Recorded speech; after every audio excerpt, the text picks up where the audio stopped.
Lorsqu'ils franchiront les portes du parvis intérieur, ils revêtiront des habits de lin. Ils n'auront sur eux rien qui soit en laine. Quand ils feront le service aux portes du parvis intérieur et dans la maison, ils auront des tiares de lin sur la tête et des caleçons de lin sur leurs reins. Ils ne se ceindront point de manière à exciter la sueur. Ézéchiel 44, 17, 18. Ceux qui servent le Seigneur ne doivent pas avoir des habits de laine. Pourquoi cela? L'explication nous est donnée dans ce passage. Ils ne mettront pas de ceinture qui provoque la sueur. Aucune œuvre qui produise la sueur ne peut être acceptée par le Seigneur. Mais que signifie donc la sueur? Nous savons tous que la première mention de la sueur se trouve dans la Genèse lorsqu'Adam fut chassé du jardin d'Éden. Après le péché d'Adam, Dieu a déclaré ceci: c'est à la sueur de ton visage que tu mangeras du pain jusqu'à ce que tu retournes dans la terre, d'où tu as été pris, car tu es poussière, tu retourneras dans la poussière. Genèse 3, 17, 19. Il est clair que la sueur est étroitement associée à la malédiction. À cause de la malédiction, la terre produisait du fruit parce que l'homme faisait des efforts et ces efforts provoquaient la sueur. Tout travail qui produit de la sueur est prohibé par ceux qui servent le Seigneur.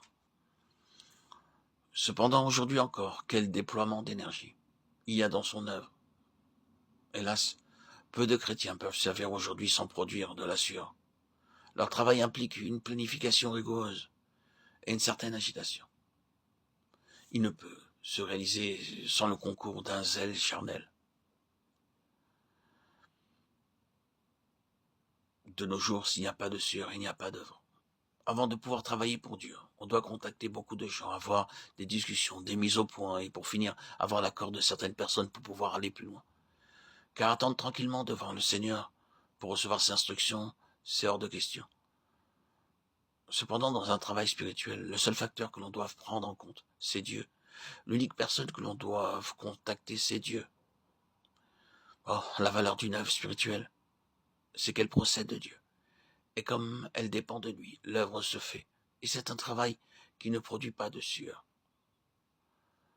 Dieu ne peut pas s'assurer le service d'un grand nombre des siens, car peu sont disposés à laisser de côté les sensations agréables et l'excitation qui surgissent de la cour extérieure.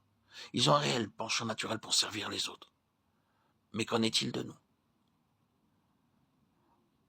Qu'aujourd'hui nous puissions dire au Seigneur: je désire délaisser les choses, je veux renoncer à l'œuvre, je veux abandonner le parvis extérieur pour te servir dans le lieu saint de ton sanctuaire.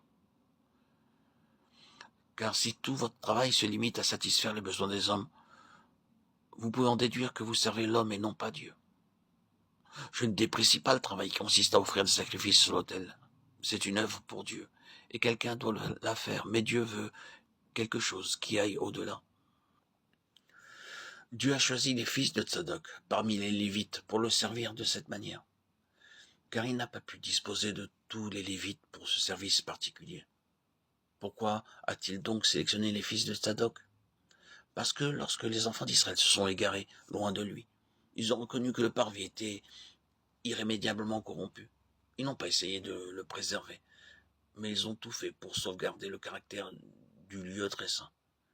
Frères et sœurs, admettez-vous de laisser se dégrader les structures externes ou persistez-vous à dresser des échafaudages de projets pour tâcher de les maintenir encore?